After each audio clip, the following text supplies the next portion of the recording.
So ప్రస్తుతం మనం గాంధీ భవన్లో అయితే ఉన్నాము. ఒకవైపు బడ్జెట్ సెషన్ నడుస్తూ ఉన్నాయి. దానిపైన అధికార పార్టీ వాళ్ళు బడ్జెట్ ప్రవేశపెడతా ఉన్నారు. ప్రతిపక్షంలో ఉన్న వాళ్ళు వాకౌట్ చేసి బయటకు వస్తున్న పరిస్థితి కనబడతా ఉంది. ఈ అంశం గురించే మాట్లాడతాం. మనతో శ్రీకాంత్ యాదవ్ గారు అయితే ఉన్నారు, మీడియా కోఆర్డినేటర్. అన్న, ఎలా చూస్తూ ఉన్నారు? ఇటు బీఆర్ఎస్ వాళ్ళు వాకౌట్ చేసి ఒక పువ్వులు చెవులో పెట్టుకొని బయటకు వచ్చిన దృశ్యాలు మనకు కనబడతా ఉన్నాయి. కాంగ్రెస్ పార్టీ మూడోసారి ముచ్చటగా మోసం చేస్తూ ఉంది తెలంగాణ ప్రజల్ని అని అంటూ ఇటు విమర్శిస్తూ ఉన్నారు. ఎట్లా వస్తాను ఈ విమర్శలు? వాళ్లకు విమర్శలు తప్ప పనిచేయడం రాదని చెప్పేసి ప్రజలు మాకు పట్టం కట్టారు. ఇప్పుడు అట్లా చెప్పుకుంటూ పోతే వాళ్ళు ఇచ్చిన హామీసు, వాళ్ళు ఇచ్చిన దళితుల్ని సీఎం కావచ్చు, 3 ఎకరాలు కావచ్చు, నిరుద్యోగ వృత్తి కావచ్చు, అట్లా చెప్పుకుంటూ పోతే ఎన్నో సమస్యలు ఉన్నాయి. మేము ఎప్పుడే కానీ ప్రజల నుండి పోరాడతాం తప్ప మాది ప్రజాప్రభుత్వం. మాకు ప్రజలు పట్టం కట్టారు, కానీ మేము ఎల్లవేళ ప్రజల అందుబాటులో ఉండి ప్రజలకు సేవ చేయడానికి ఉన్నామని చెప్పి భట్టి గారు ఇప్పుడు సెషన్లో క్లియర్ చెప్పారు. మా పోరాటం ప్రజల కోసమే. పవర్లు ఉన్నా లేకున్నా మేము 100% ప్రజల తరపునే ఉంటాం. ఇలాంటి వాళ్ళు ఎన్ని వచ్చి ఎన్ని అడ్డంకులు చెప్పినా ఎన్ని చేసినా ఈరోజు బడ్జెట్లో మీరు చూసుకున్నట్టయితే వైద్య శాఖ కావచ్చు, నిరుద్యోగులకు కావచ్చు, ప్రతి శాఖకి న్యాయం జరిగేలా ఉంది. ఇంకా ఒడ్లు కూడా ఉంటామని చెప్పేసి ఆ బడ్జెట్లో ఉంది. ప్రతి 1 కోటి మంది మహిళలని కరోడ్పతి చేస్తా అని చెప్పేసి అది అంటే మేము చెప్పి చేస్తున్నాం. ఎందుకంటే మీరు చూసుకున్నట్లయితే మా గవర్నమెంట్ వచ్చిన తర్వాత సుమారు 60 నుంచి 70 వేల ఉద్యోగాలు కూడా ఇవ్వడం జరిగింది. అది అందరి కళ్ళ ముందే తెలుస్తున్నాం.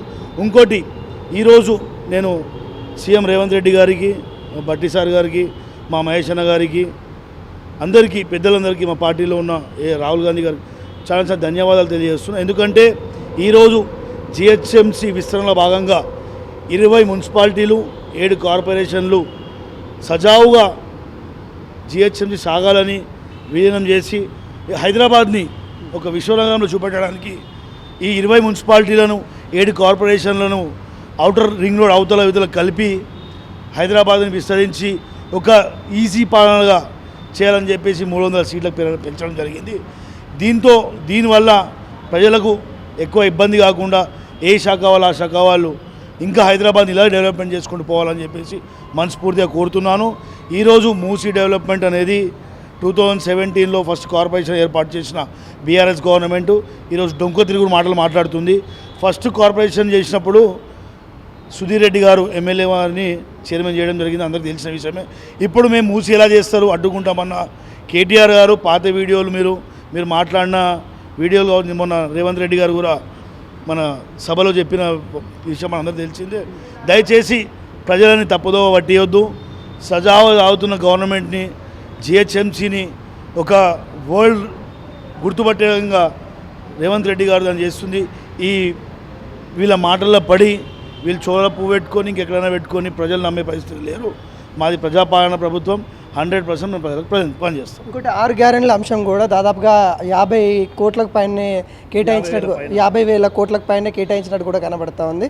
అంటే విమర్శలు బాగా ఉండేది ఇది 6 గ్యారెంటీల పైన. ఇప్పుడు 50,000 కోట్లు అంటే మామూలు విషయం కాదు.